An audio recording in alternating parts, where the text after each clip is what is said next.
আল্লাহ তাআলা বলেন, বান্দা যখন তোমার দ্বারা বেশি অন্যায় হবে, অপরাধ হবে, গুনাহ হবে, তখন আমি আল্লাহ তাআলা তোমাদের উপরে বিপদ আপদ মুসিবত গুলা চাপায়া দিব। কেন দিব? বলে তোমাদেরকে সামান্য শাস্তি দুনিয়ায় ভোগ করাবো, যাতে করে গুনাহ করে করে তোমার জীবনটাকে তুমি জাহান্নামমুখী বানাইয়া না নাও। এজন্য আমি আল্লাহ দুনিয়ার মধ্যে সামান্য শাস্তি ভোগ করাইয়া ওই পথহারা মানুষগুলাকে আমি আল্লাহ সঠিক পথের সন্ধানী বানায়া দিব। সুবহানাল্লাহ। এরপরে নাচানাচি আর গানের কথা তো বাদই দিলাম, এটা তো আমাদের পকেটে পকেটে ঘুরে।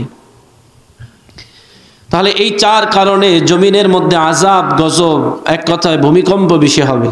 তাছাড়া অন্য জায়গায় আল্লাহ বলেন, বান্দা যত বেশি গুনাহ করবে, যত বেশি অন্যায় করবে, তত জমিনের উপরে তোমাদের উপরে মুসিবত আল্লাহ তাআলা ততটা বেশি চাপায়া দিবে। আল্লাহ বলেন, যহরাল ফাসাদু ফিল বাররি ওয়াল বাহরি বিমা কাসাবাত আইদিন নাস লিউযীকাহুম বা'দাল্লাযী আমিলু লা'আল্লাহুম ইয়ারজিউন। এলাকার মুসলমান, মানুষ যখন বিপদে পড়ে তখন বেশি বেশি আল্লাহকে ডাকে, বিপদ চলে যায়, মানুষ আল্লাহকেও ভুলে যায়। কথা বলেন ঠিক কিনা? আল্লাহ বলেন, ওয়ামিনান নাসি মান ইয়াবুদুল্লাহা আলা হারফ فإن أصابه خير اطمأن به وإن أصابته فتنة انقلب على وجهه। আল্লাহ বলেন, দুনিয়ার মানুষের মধ্যে এমন এক ধরনের মানুষ আছে যারা সুখে থাকলে আল্লাহকে ডাকে, যখন সুখ চলে যায় তো আল্লাহকেও ভুলে যায়। এমনকি এই মানুষগুলো আল্লাহকে গালি দিতেও কোনো দ্বিধা করে না। এমন মানুষ বহু আছে। বিশেষ করে আল্লাহকে গালি দেওয়ার ব্যাপারে মহিলারা ফার্স্ট। মনে করেন যদি কোনো মহিলা দিনদারি হয়, ও কোন রকম দিনদারি বলে, ওই রকম মোটামুটি নামাজ পড়ে, পর্দা পুশিদা কিছু করে কিছু করে না, তো এর উপরে যদি কোনো রকম কোনো মুসিবত তার সন্তানের উপরে, তার পরিবারের উপরে আসে, তো তার এক পর্যায়ে তার এমন একটা গালি আসে, এমন একটা কথা বের হয়ে যায় যে আল্লাহ তাআলা, আমি তার এত হুকুম আহকাম মানি, পালন করি, ইবাদত করি, তারপরেও আল্লাহ কেন আমার উপর এত বিপদ চাপায় দিতেছে? কেন আল্লাহ কি আমারে ছাড়া অন্য কেউ চোখে দেখে না? কথা বলেন, এরকম বলে কি বলে না? এলাকার মুসলমান, আল্লাহ জানাইয়া দেয়, গোলাম শোনো,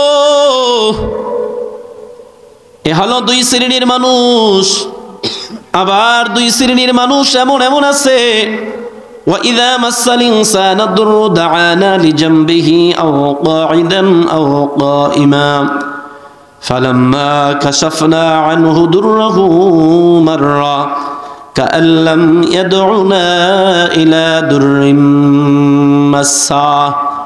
আল্লাহ বলেন, আবার এই মানুষের মধ্যে এক ধরনের মানুষ আছে যারা বিপদে পড়লে আল্লাহকে ডাকে। এতদিন নামাজ পড়ে নাই, বিপদে পড়ছে বান্দা, ফজর পড়ে নাই কিন্তু এখন থেকে তাহাজ্জুদও পড়ে। এতদিন মাথায় টুপি লাগায় নাই, এখন টুপি তো লাগাইছে, জুব্বাও একখান গায়ে দিছে। এতদিন রোজা রাখে নাই, রমজানের ফরজ রোজা রাখে নাই, এখন কিন্তু মান্নতের রোজাও রাখে। আবার বিপদ যখন চলে যায়, বান্দা আল্লাহকে ভুলে যায়, এমন ভোলা ভুলে যেন আল্লাহর সাথে তার কোনো সম্পর্কই নাই।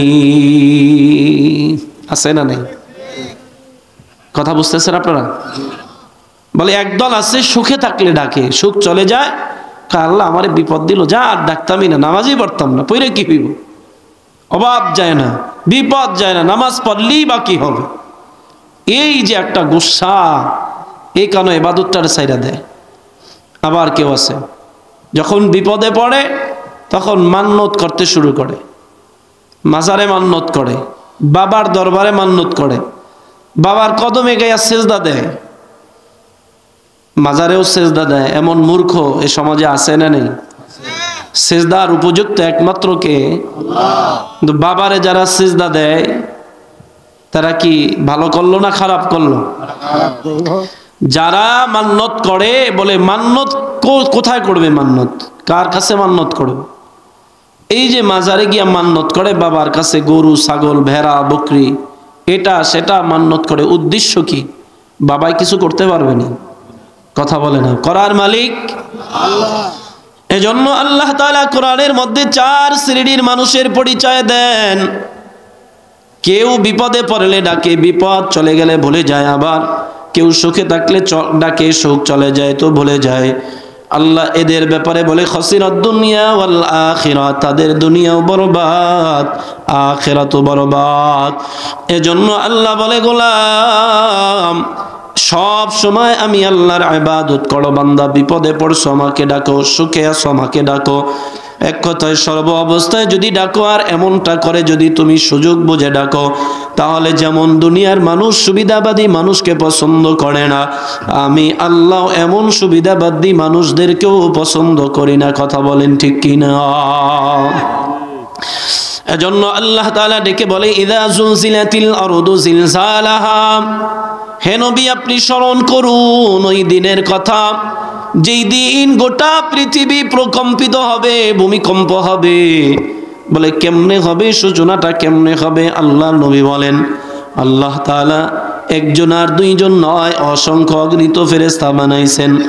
এর মধ্যে আল্লাহ তাআলা উল্লেখযোগ্য কয়েকজন ফেরেশতা নিযুক্ত করেছেন, যেমন জিবরাইল, মিকাইল, ইসরাফিল, আজরাইল।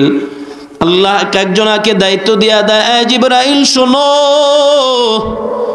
আমার আদম থেকে শুরু করে বন্ধু মুহাম্মদুর রাসূলুল্লাহ সাল্লাল্লাহু আলাইহি ওয়াসাল্লাম পর্যন্ত যত নবী রাসূল দুনিয়াতে আগমন করবে, প্রত্যেকের কাছে আমার পক্ষ থেকে ওহী নিয়ে যাইবা, পয়গাম নিয়ে যাইবা। জিবরাইল দায়িত্ব পেয়ে চলে গেল, মিকাইল তোমার দায়িত্ব দুনিয়ার যেখানে যতটুকু আলো বাতাস বৃষ্টির প্রয়োজন ব্যবস্থা করে দিবা। এই আজরাইল, বান্দাকে আমি আল্লাহ হায়াত নির্ধারণ করে দিলাম, হায়াত যখন শেষ হয়ে যাবে তুমি তার মরণ ঘন্টাটারে বাজায় দিবা। ইসরাফিল তোমার দায়িত্ব, তোমাকে আমি 3টা ফুৎকার দেওয়ার জন্য অনুমতি দেব, সময় হবে দিবে, তবে এখন সিংহাটা নিয়ে দাঁড়ায় থাকো, সময়ের অপেক্ষা করো, যেদিন সময় হবে ফুৎকার শুরু হয়ে যাবে। আল্লাহ তাআলা দায়িত্ব দিয়া দিয়া পাঠিয়ে দিলেন, ইসরাফিল দাঁড়ায় রইছে অপেক্ষায়। আল্লাহ কোন দিন ইসরাফিলকে অর্ডার করবেন, এমন একটা সময় আল্লাহ তাআলা চলে আসবে, বলে আল্লাহ ইসরাফিলকে অর্ডার করবেন, ইসরাফিল তোমার হাতে রাখা সিংহাটার মধ্যে প্রথম ফুৎকারটা লাগাইয়া দাও। বলে ইসরাফিল যেদিন প্রথম ফুৎকারটা শুরু করে দিবে, ওই কথাটা আল্লাহ সূরা জিলজালের মধ্যে বলেন, ইজা জুলজিলাতিল আরদু জিলজালাহা। একদিকে ইসরাফিলের ফুৎকারের আওয়াজ, অন্যদিকে গোটা জমিনের মধ্যে প্রকম্পিত ভূমিকম্প শুরু হয়ে যাবে। আল্লাহু আকবার। এলাকার মুসলমান, আমরা তো মনে করি ওই ভূমিকম্প মনে হয় দুনিয়ার সাধারণ ভূমিকম্পের মতো হবে। আল্লাহ বলে না রে গোলাম, না, এমন ভূমিকম্প হবে, বলে ইযা রুজ্জাতিল আরদু রাজ্জা ওয়াবুসাতিল জিবালু বাসসা। আল্লাহ বলে দুনিয়ায় ভূমিকম্প যখন হয়, যেই এলাকায় হয়, যেই থানায় হয়, যে জেলায় হয়, শুধু ওই অঞ্চলের মানুষ অনুভব করতে পারে, টের করতে পারে, কিন্তু এর বাহিরে কেউ অনুভব করে না যে ভূমিকম্প হয়েছে, শুধু সংবাদই শোনে। আল্লাহ বলে এমন ভূমিকম্প ওই দিন শুরু হয়ে যাবে, পাহাড়টা পর্যন্ত স্থির থাকতে পারবে না, ভেঙ্গে চুরে খান খান হয়ে যাবে। আল্লাহ অন্য জায়গায় বলে ইদাস সামাউ ফাতারাত ওয়া ইদাল কাওয়াকিবু তাসারাত ওয়া ইদাল বিহারু ফুজ্জিরাত। আল্লাহ বলে গোলাম এমন আওয়াজ, এমন বিকট আওয়াজ, এমন ভয়ঙ্কর রূপ ধারণ করবে, আসমান বিদীর্ণ হয়ে যাবে, চন্দ্র সূর্যগুলা খুলে খুলে পড়ে যাবে, সমুদ্র থেকে জলোচ্ছ্বাস সেইসা সব কিছু একাকার করে দিবে। আল্লাহ তাআলা বলে এই দুনিয়ার মানুষ তোমাদের অবস্থাটা কেমন হবে, খুব মনোযোগ সহকারে শোনো। আল্লাহ অন্যত্র বলেন ফাইজা বারিকাল বাসারু ওয়া খাসাফাল কমার ওয়া জুমিআশ শামসু ওয়াল কমার। আল্লাহ বলে ইসরাফিলের আওয়াজ এত বিকট, ওই আওয়াজের সাথে সাথে মানুষের চোখগুলা অন্ধ হয়ে যাবে, ছানা পড়ে যাবে, কোনো মানুষ কোনো চোখে দেখবেই না, চন্দ্র সূর্য একাকার হয়ে যাবে, আলো দিতে পারবে না। ইয়াকুলুল ইনসানু ইয়াউমাইযিন আইনাল মাফার, আল্লাহ বলেন মানুষ ওই দিন পালানোর চেষ্টা করবে, ভেগে যাওয়ার জন্য চেষ্টা করবে, কিন্তু বান্দা এদিকে দৌড়াবে সেদিকে দৌড়াবে, যেখানেই যাবে সেখানেই একই অবস্থা, পালানোরও জায়গা নাই, ভেগে যাওয়ারও কোনো সুযোগ থাকবে না, ঠিক কিনা? এমন একটা অবস্থা একদিন হবে, কথা বলেন ঠিক না? ওই কথাটাই আল্লাহ বলেন ইজা জুলজিলাতিল আরদু জিলজালাহা। ও নবী, আপনি ওই দিনটারে স্মরণ করুন, ভয় করুন, যেই দিন প্রকম্পিত হবে, ভূমিকম্প হবে। আপনাদের ভয় লাগেনি? কি বলেন, ভয় লাগে? ঘুমাই গেছেন না আপনারা? ঘুমাই গেলে কইবেন যে হুজুর তাহলে মোনাজাত দিয়ে দেন, আপনারা ঘুমাইবেন, আমারও ঘুমের খুব অভাব, খুব অভাব। যদি বলেন তো ঘুমাইলে গেল, ঘুমের চিন্তা থাকলে মোনাজাত, আর যদি মনে করেন যে না হুজুর আসছেন কষ্ট করে একটু বইলা যান। আচ্ছা বলেন, মনে করেন কথার কথা, এখানে যদি একটা সাধারণ সামান্য একটা বোম আমি বাস্ট করায় দেই, আচ্ছা বলেন এখানে কেউ থাকবে কি? কেন? বলে নিজের আত্মরক্ষা করার জন্য। কোন দিকে কাপড় দেওয়া, কোন দিকে গর্ত, কোন দিকে রাস্তা, এগুলো দেখবে না, মানুষ তো দিবে এমন দৌড়, বলে আমি কখন নিজেকে হেফাজত করবো, বাঁচানোর জন্য মানুষ উঠে পড়ে দৌড় মারবে। হাসরের ময়দানে বলে দুনিয়াতে ইসরাফিল যখন প্রথম ফুৎকারটা দিবে, মানুষের অবস্থাটা ঠিক এমনই হয়ে যাবে।